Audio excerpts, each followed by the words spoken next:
Guys, interim ba ang washing machine niya?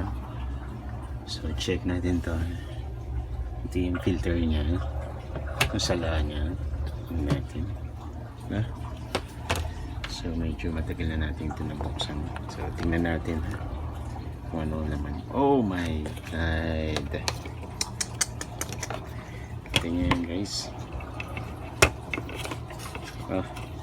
Yan po ang laman ng filter na to.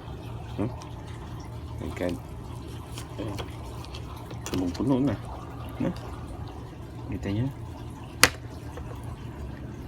Yan po ang nasasala ng inyong washing machine. Hindi nyo po ito makukuha katulad nito. May ipon po yan ng ganito karami. Grabe. So ayan, linisin natin. Ito.